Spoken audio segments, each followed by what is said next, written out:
ఇప్పుడే జీ5 app download చేయండి. చూడండి మీ ఫేవరెట్ టీవీ షోస్ ఎప్పుడైనా ఎక్కడైనా.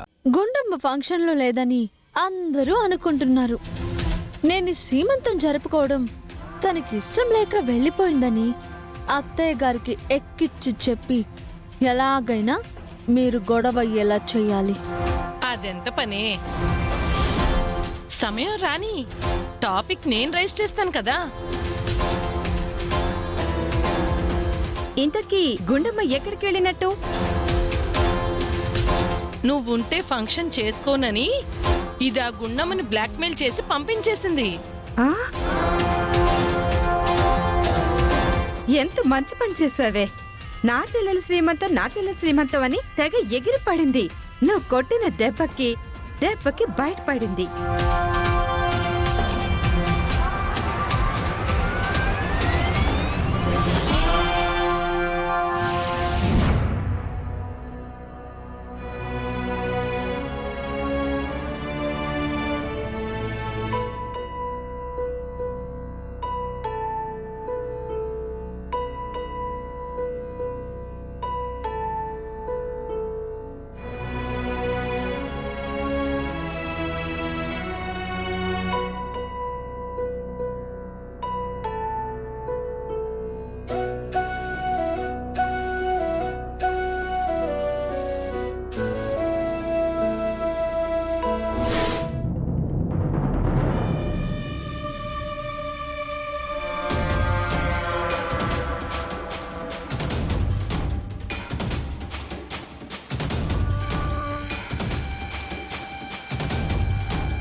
ఏంటి ఇవాళ నువ్వు పార్టీ ఇస్తున్నావు?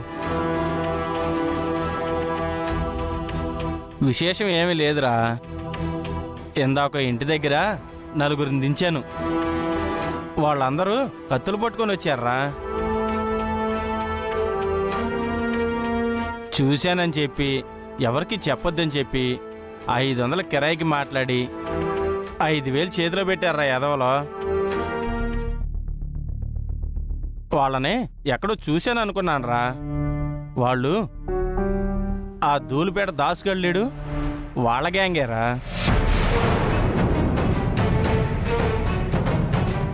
ధూళిపేట దాసా? వాడొక పెద్ద రౌడీ కదరా. అయితే ఆ ఫంక్షన్లో ఎవడికో మూడిందన్నమాట. అందుకే కత్తులతో దిగిపోయారన్నమాట.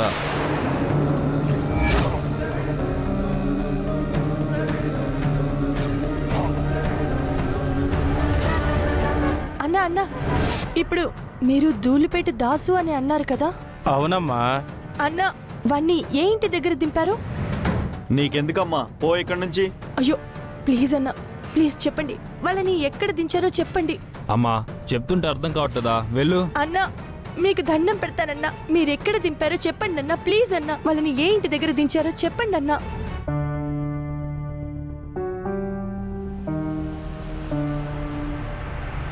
అదేనమ్మా, ఆ చౌరస్తా దగ్గర రైట్ సైడ్ ఒక పెద్ద ఇల్లు ఉంది కదా, అక్కడ ఏదో ఫంక్షన్ కూడా జరుగుతున్నట్టుంది. అక్కడ దించానమ్మా.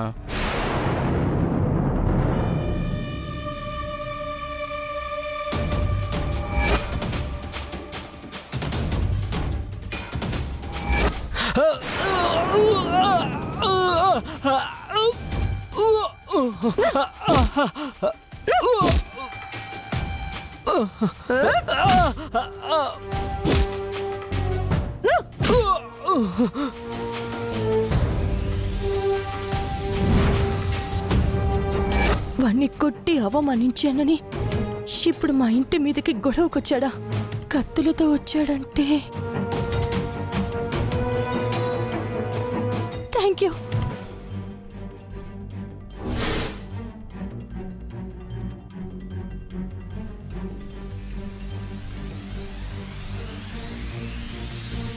ఎవరు బాబు నువ్వు? అది మాది పక్క వీధి అండి, పక్క వీధి. పక్క వీధా? తెలిసిన వాళ్ళు. ఆహా, మన శ్రీనివాస్ గారికి తెలిసిన వాళ్ళ? అవునండి. సరే సరే.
జీ5 యాప్ డౌన్లోడ్ చేసి అన్ని ఎపిసోడ్స్ పూర్తి ఉచితంగా చూడండి.